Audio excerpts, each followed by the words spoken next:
Adam Watkins and I'm 42. I'm Laura Milford and 36. I can remember it vividly. I was 17. I was in a nightclub that I shouldn't have been in. A girl asked me for a cigarette. I didn't have one. So I went and bought some because I wanted to impress the girl. And now I'm stood here. So it was almost straight away. I felt the craving and the need for it. Plus, I thought it looked cool. 3 months ago, I had a mini stroke. I've been undergoing investigation and treatment for a blood disorder, which it turns out has primarily been caused by very heavy smoking. It's caused other health issues as well. For example, I have narrowed arteries and veins, so I struggle to walk any great distance without pain. But since giving up smoking, that is beginning to improve. It was a Sunday morning. I woke up, my left arm felt a bit numb and I just thought I'd slept on it. And then over the course of the next hour or two, it got worse and worse. I was speaking with Laura and she thought that I was drunk because I was slurring my words quite a lot. I didn't even notice that I was slurring my words at all. And then I basically lost all control of my left arm. My face, left side of my face started to droop.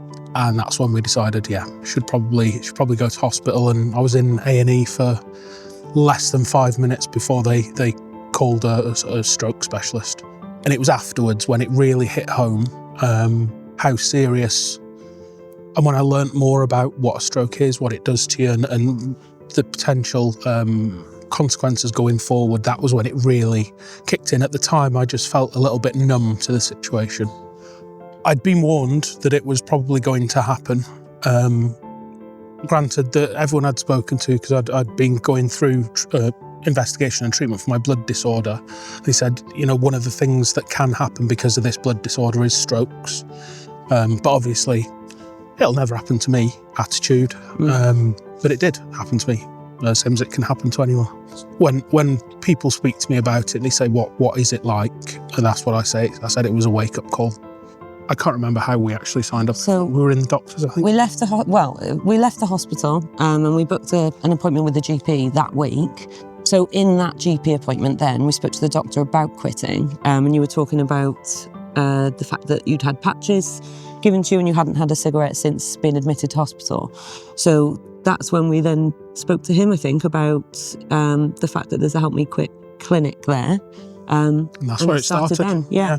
So I've tried to quit before, but it wasn't the time. And this one, stubborn, decided, oh, it's too late for me, I'm never going to quit.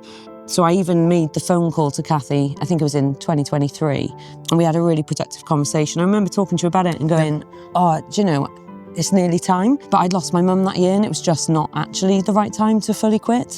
Too many changes, I think.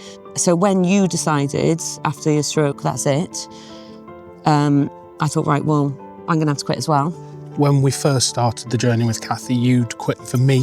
Yes. But then after holiday, I think you realise you need to quit for yourself. Yeah, absolutely. As well as supporting me, you need to quit for yourself. Yeah. Really proud of Adam and Laura. They had quite a difficult journey when they came to me and they have absolutely smashed it. Chances of quit as a couple are 67% higher than if you try to quit alone. And it can really make a big difference and possibly save your life. So Help Me Quit, they're not going to force you to do anything. There's support, advice. If you just want to, even if you just want to ask questions, if you want to say, what happens when I stop smoking? I might not do it today, might not do it tomorrow. I just want to talk to someone about the possibility. They're there, they're trained, they're incredibly professional, and they will not push anything onto you.